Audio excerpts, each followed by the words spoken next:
Assalamualaikum warahmatullahi wabarakatuh. Dalam kesempatan ini, Ibu akan menyampaikan materi mengenai artikel, lanjutan dari artikel bagian 1. Nah, pada bagian 2 ini, kita akan membahas artikel berkaitan dengan berbagai materi yang lain ya. Tapi jangan lupa di-subscribe dulu. Ya, pada bagian ini kita akan membahas identifikasi isi, kemudian fakta dan opini di dalam artikel, ada bagaimana mengidentifikasi beberapa kebahasaan yang ada, dan yang terakhir struktur artikel. Ini untuk bekal penulisan artikel. Ya, kita lanjutkan pada bagian yang pertama mengenai bagaimana mengidentifikasi isi artikel. Di dalam mengidentifikasi isi artikel, biasanya yang selalu menjadi bahan pertanyaan adalah yang pertama mengenai masalah artikel, masalah apa yang ada di dalam artikel tersebut, baik secara keseluruhan isi artikel maupun per paragraf. Kemudian ada kalimat utama yang biasanya ditanyakan di dalam teks artikel itu, dan yang berikutnya mengenai gagasan utama. Gagasan utama dan kalimat utama ini sudah tentu ada di dalam setiap paragraf artikel. Sekarang kita lihat dulu untuk masalah. Masalah artikel merupakan persoalan yang diangkat oleh penulis di dalam artikel yang ditulisnya. Nah, cara mencari masalah itu, kita bisa melihat kata-kata penting, kata-kata kunci yang ada di dalam artikel ya. Inti dari masalah itu. Apa inti dari paragraf itu? Begitu. Nanti kita akan melihat contohnya ya. Tentang apa sih paragraf tersebut? Nah, ini adalah masalah yang diangkat di dalam artikel berupa persoalan yang ditulis oleh penulisnya. Kemudian bagaimana dengan kalimat utama? Kalimat utama dengan gagasan utama merupakan satu hal yang berkaitan ya. Kalau kalimat utama itu kalimat utuhnya, tempat tersimpannya gagasan utama. Sedangkan gagasan utama itu merupakan gagasan atau ide pokok pembahasan paragraf yang ada di awal, di akhir, atau di awal dan di akhir. Itu secara umum. Tapi bisa saja itu berupa di keseluruhan tempat. Jika keseluruhan tempat, pasti itu berupa deskriptif atau naratif. Terkadang juga berupa gagasan yang ineraktif, ada di tengah ya. Tapi yang akan kita lihat itu adalah gagasan utamanya di awal atau di akhir. Gagasan utama itu merupakan gagasan yang dominan, yang mendapat penjelasan dari gagasan-gagasan penjelasnya. Jadi gagasan utama itu gagasan yang paling penting, gagasan yang kedudukannya tidak sama dengan kalimat-kalimat yang lainnya, karena dia merupakan gagasan yang paling utama, yang paling penting. Dan yang paling mudah untuk mencari gagasan utama itu, kita lihat dulu kalimat awal atau kalimat akhir. Jika kalimat itu mendapat penjelasan dari kalimat-kalimat lainnya, itulah berarti yang dinamakan dengan gagasan utama. Nanti kita juga akan melihat contohnya. Sementara kalimat utama merupakan kalimat utuh tempat tersimpannya gagasan utama. Artinya, kalau kita ingin melihat gagasan utama, ada di kalimat utama. Itu kira-kira yang bisa disampaikan berkaitan dengan identifikasi isi artikel. Nah, berikutnya kita akan melihat contoh. Di sini ada sebuah paragraf. Masalah yang ada di dalam paragraf ini adalah contoh kegiatan wajib membaca buku sastra dihubungkan dengan kemajuan suatu bangsa. Ini masalahnya ya. Di situ ditulis contoh karena memang beberapa contoh negara menyebutkan berapa jumlah buku sastra yang dibaca di dalam negara-negara tertentu. Ini adalah sebuah data ya. Nah, di sini disampaikan bahwa contoh kegiatan membaca buku dihubungkan dengan kemajuan suatu bangsa. Kemudian gagasan utamanya apa? Hubungan antara kegiatan membaca buku sastra dengan kemajuan suatu bangsa. Ini gagasannya induktif atau ada di akhir ya. Kemudian bagaimana dengan kalimat utama? Kalimat utama kita langsung mengambil kalimat utuhnya, tempat tersimpannya gagasan utama. Gagasan utama ini merupakan gagasan yang paling penting, yang paling besar, yang mendapat penjelasan dari gagasan-gagasan penjelas sebelumnya. Makanya ini merupakan gagasan induktif. Kita lihat contoh yang lain. Untuk masalah, kita ambil kata kuncinya Indonesia. Indonesia di sini menjadi negara yang terbelakang dalam hal membaca. Ini secara utuh, secara umum intinya hal seperti ini. Ini masalahnya. Kemudian kalimat utama, gagasan utama ada di awal, berarti secara utuh diambil, dan gagasan utamanya adalah inti dari kalimat utamanya apa. Membaca dan menulis Indonesia termarginalkan. Nah, ini adalah gagasan utama. Contoh yang berikut. Nah, di sini juga ada. Oke, bisa dilihat baik bagaimana masalahnya. Persoalan yang diangkat oleh penulis di dalam paragraf ini. Kemudian kalimat utamanya. Di sini juga induktif. Ada kata maka, kata kuncinya di sini. Kalau paragraf menggunakan ada maka di sini, ini sudah pasti ini gagasan induktif ya, karena menyimpulkan. Itu kira-kira beberapa paragraf yang bisa kita pahami. Kita lanjutkan, ini ada perbandingan. Selalu ada muncul di soal-soal ujian ya, membandingkan dua teks. Kalau membandingkan dua teks, berarti ada teks 1, ada teks 2. Masalah apa yang ada di dalam paragraf tersebut ya? Nah, ini adalah kata-kata kuncinya. Silakan bisa diamati baik-baik kalimat ini. Nah, bisa dilihat bahwa masalah yang diangkat di dalam teks 1 adalah perbandingan antara Asia Tenggara dengan benua Amerika, Australia, dan Kepulauan Pasifik ya, ketika menghadapi wabah. Nah, di sini kata kuncinya itu Asia Tenggara sepenuhnya bebas, berbeda tajam dengan keadaan di benua Amerika. Nah, ini bisa menjadikan masalah atau persoalan yang diangkat oleh penulis ya.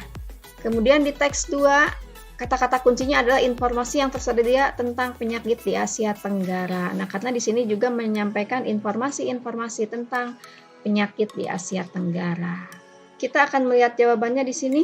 Nah, masalah di dalam kedua teks tersebut. Nah, ini yang pertama dan yang kedua adalah ini. Mari kita lanjutkan ke bagian yang berikutnya adalah fakta dan opini. Oke, pada bagian sebelumnya di dalam teks editorial, kalau tidak salah Ibu pernah menyampaikan perbedaan fakta dan opini seperti ini, jadi tidak perlu diulas lagi lebih dalam. Kita langsung saja melihat contoh. Nah, di sini ada sebuah teks paragraf, ada sebuah teks paragraf, ada fakta, ada opini. Yang berwarna biru ini fakta. Ada kata telah di sini, menunjukkan bahwa itu sudah terjadi. Demikian juga di paragraf yang biru ini juga fakta. Kisah calon arang menunjukkan adanya wabah keras di Pulau Jawa, era Airlangga pada abad ke-11 ya, dan seterusnya, ini sebuah fakta. Kemudian ini opini yang merah merupakan pendapat daripada penulis ya. Ada kata-kata kunci yang bisa dijadikan patokan. Misalnya yang opini itu ada kata mungkin, kemudian ini juga mungkin. Nah, itu selalu mempercayai. Nah, itu adalah fakta dan opini. Nah, itu adalah fakta dan opini. Kita lanjutkan yang contoh yang lain. Ini semua fakta. Ada kata telah di sini. Secara keseluruhan teksnya, semuanya data, fakta, lengkap dengan jumlah yang pasti dari angka-angka yang ada. Selanjutnya ada fakta yang lain berwarna biru. Kemudian yang dicetak merah merupakan opini, ada sekitar di sini, jadi jumlahnya tidak pasti. Fakta itu harus pasti jumlahnya ya. Nah, meskipun ada 0,5 miliar, ini masih kalah dengan teks yang lainnya. Kita lanjutkan pada bagian yang berikutnya. Nah, ini ada fakta dan opini juga. Yang warna biru merupakan fakta. Di sini disampaikan bahwa pada awal 2015 WHO menyatakan virus telah bisa dijinakan. Nah, ini telah fakta, demikian juga dengan opini. Selanjutnya kita akan mengidentifikasi kebahasaannya. Kita lihat dari artikel tersebut, di sini ada sebuah paragraf, ada yang Ibu beri warna merah dan warna biru. Ini merupakan salah satu materi berkaitan dengan kebahasaan, yaitu frasa. Sebelum kita analisis kalimat yang dua warna ini, nanti kita lihat dulu materi mengenai frasa. Frasa itu adalah gabungan kata yang menduduki satu fungsi atau jabatan di dalam kalimat, baik itu sebagai subjek, predikat, atau objek, atau dan pelengkap, dan seterusnya. Di sini ada sebuah contoh kalimat, ini pemerintah. Kita coba penggal. Pemerintah merupakan subjek. Ada mengupayakan, ini predikat, dan ini objek ya. Oke. Nah, ini merupakan kalimat yang dibangun dari kata-kata karena hanya ada satu. Sementara kalau frasa itu gabungan kata ya. Bisa dua atau lebih. Nah, kita lihat contoh yang lain di sini. Nah, ini ada dua kata. Ini sebagai subjek. Kemudian ada harus mengupayakan, ini P, dan ini yang berikutnya adalah objek, kesejahteraan rakyat. Nah, pemerintah Indonesia harus mengupayakan kesejahteraan ditambah rakyat menjadi kesejahteraan. Nah, ini merupakan frasa. Ada frasa pemerintah Indonesia, frasa harus mengupayakan, dan frasa kesejahteraan rakyat. Masing-masing menduduki satu fungsi di dalam kalimat. Nah, ini dia kalimat yang dibangun dari frasa. Kita lanjutkan lagi, ada berapa frasa? Nah, frasa itu ada dua, endosentris dan eksosentris. Nah, sekarang kita lihat yang endosentris dulu.